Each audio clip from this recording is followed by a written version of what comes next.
ኦኬ እስቲጂ እንዴት ዋላችሁ? ኖረን ባዶ ማተብ ደህና ዋላችሁ ሁላችሁ እህቶቼ? አንድ ነው እግዚአብሔር ይመስገን። እና ባዶ ብር መስቀል አታደርግም። ባዶ ብር መስቀል እንደዚህ ነው። በመስቀሉ ጉዳይ አሁን ስለ መስቀል እነሱ በሰሩበት እንትን ነበር። ስለዚህ ጉዳይ ግን አባቶች ጆሮ የተነቀለ ይቅርታሽ ውዴ።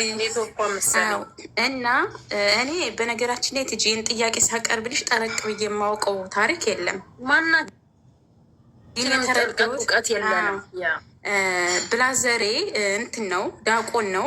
አንዴ ብር መስቀል አለኝ እና አዲስ አበባ ውስጥ ብር መስቀል አድርጌ እንደዚህ በተንቀሳቀስኩበት መሀል ሃይማኖትሽ ምን ለማድረግ ነው? ባዶ ብር መስቀል እኮ አይደረግም። መስቀሉ ከሌለሽ ባዶ ማተም ማድረግ አለብሽ ተብር መስቀሉ ጋራ። ባዶ መስቀል የሚያደርገው አሁን ጓደኛ ቢንጤን ያለችው እነሱ ችግር የለባቸውም። መስቀሉ የኛው አይነት የኛው ተመሳሳይ ስለሆነ ተብር መስቀል ጋራ ወይንም ደግሞ ተወርቅ ጋራ ማድረግ ይችላሉ። ግን የእኛን ጥቁር ማተብ ማድረግ አይፈቀድም፣ ያደርጉም ማለት ነው። እኛ ደግሞ ይችን ብሯን ብቻ ታደረግናት ደግሞ ወደ ሌላ ነው የሚያመረው ማለት ነው። ግድ የኛ ማተባችን ማመኛችን ማናት? ጥቁር ማተቧና መስቀላችን ናት ማለት ነው። በዚያ በቃ ይኸው እንዲያረግሹት እጅ ይሽ ይችን ታዲያ ያድርገሻታል። ታታይ ደግሞ ብርም ይሆን ምንም ያደረግሽው ነገር አለ ማለት ነው። እሱን ያደረግሽው እንደ ምንድን ነው? እንደ ጌጥ ነው። መስቀልሽ ደግሞ መስቀልሽ ነው። በዛ ነው የተገለጠው ማለት ነው። እና ይህንን ለማናገር ነው። ተስፍሽም ይህን ነገር ነው አገላለጥ የሰጠን ማለት ነው። ለሁሉም ትርጉም አለው። አሁን መስቀሎች ስንል የተለያዩ መስቀሎች አለ።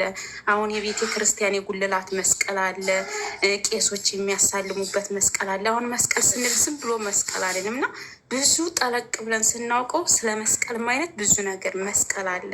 መስቀል ስንገዛ መስቀል እፈልጋለሁ ስትሉ እንኳን ምን አይነት መስቀል ነው ትባላላችሁ። ምን አይነት መስቀል ነው ስንባል ስለ መስቀሉ ትርጉም ሳይገባቸው ቀርቶ አይደለም።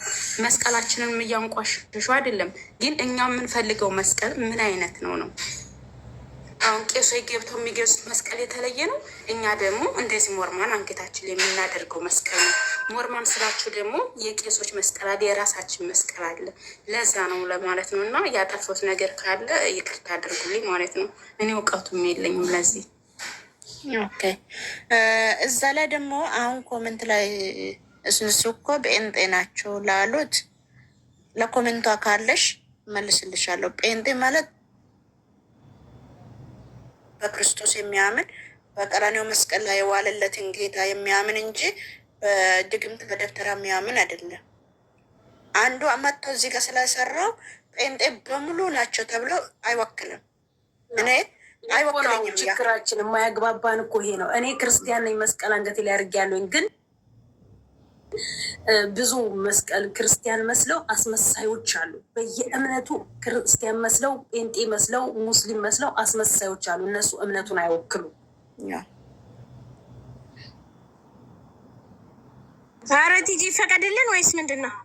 ኦኬ አውሪሽ እንጂ ይቅርታ አገጥኳቸው ዛሬ መስልና ችግር የለም። እኔ ታፕታፑን 50 ሺህ ያስገቡት፣ ሼሩን 1 ሺህ ያስገቡት። ኧረ ፕሊዝ። አይ መስቀሉ መቅዲ ነበርሽ እንደ ቅድም ተስፍሽ ጋር ሲናገር ጥሩ አገላለጥ ነው የተናገረው። ግን እዚህ ጋር እህታችን አሁን እኔ ፕሮቴስታንት ነኝ ላልሽው ነገር እኔም አሁን ለምሳሌ ፕሮቴስታንት ነኝ፣ ግን እኔ እናትና አባቴ ኦርቶዶክስ ናቸው።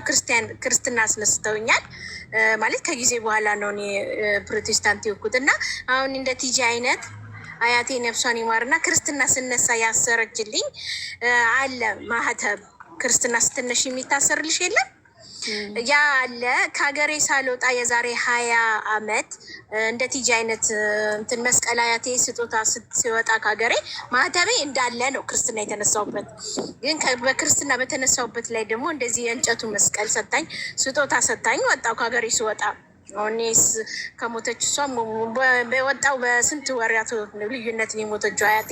እና ስቲል እስካሁን ድረስ አለ አንገቴ ላይ ማህተቤም አንገቴ ላይ አለ። እኔ እምነቴ ክርስቲያን ነው። በቃ እኔ ፕሮቴስታንት ተብዬ ብጠራም እምነቴ ክርስቲያን ነው። ክርስትናነቴን ነው የሚያመለክተው አንገቴ ላይ ያለው መስቀል።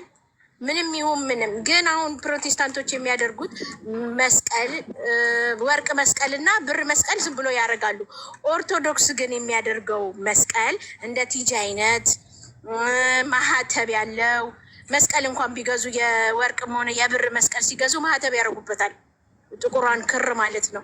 ብዙ እኔ ቤተሰቦችም ሁሉም እንደዛ ስለሆኑ እንደዛ ነው። ያ ነው እንጂ ልዩነቱ። መስቀልማ መስቀል ነው። ጌታችን ኢየሱስ ለእውነት ከሄድን ጌታችን ኢየሱስ ክርስቶስ የተሰቀለው በእንጨት መስቀል ላይ ነው። እኔ ይቅርታ የኔ እህት ሌላ ነገር እንትን ለማለት ፈልጌ ሳይሆን የእንጨት መስቀል ላይ ነው የተሰቀለው እንጂ ጌታ ኢየሱስ ክርስቶስ ወይ የብረት ላይ ወይም የወርቅ ላይ ወይም የምንም ላይ አይደለም። ግን እኛ የምናምነው መስቀሉ ላይ የተሰቀለውን ጌታ ኢየሱስ ክርስቶስን በማመን ነው መስቀልን የምናምነው እንጂ ሌላ ልዩነት አይደለም። ልዩነት ፈጥረን ወደ ሌላ ነገር እንዳንወስደው። ምክንያቱም እዚህ ጋር እየተቀለደብን ያለው በመስቀል እንጂ ፕሮቴስታንት ወይም ኦርቶዶክስ ወይ ካቶሊክ ብሎ አይደለም። መስቀል መስቀል በቃ እኛ የተሰቀለውን ጌታ ኢየሱስ ክርስቶስን እዛ መስቀል ላይ የተሰቀለውን ለእኔ፣ ለአንቺ፣ ለሁላችንም ለዓለም የተሰቀለው ጌታን ነው የምናምንበት። እዛ ያንን መስቀል ስናይ እሱን ነው ደሙን የፈሰሰውን በሚስማር የከነቸሩትን ያንን ነው የምናስታውሰው። ስለዚህ ወደ ሌላ ነገር አትውሰዱት ልላችሁ ፈልጌ ነው። ተስፍሽ ተናግሮታል ዛሬ። ፍትህ ለመስቀላችን፣ ፍትህ ለመስቀላችን። መስቀል ኃይላችን ነው። መስቀል ቤዛችን ነው። መስቀል መዳኛችን ነው። አይሁድ ይክዱታል፣ እኛ እናምናለን። አምነንም ድነናል። ፍትህ ለመስቀላችን።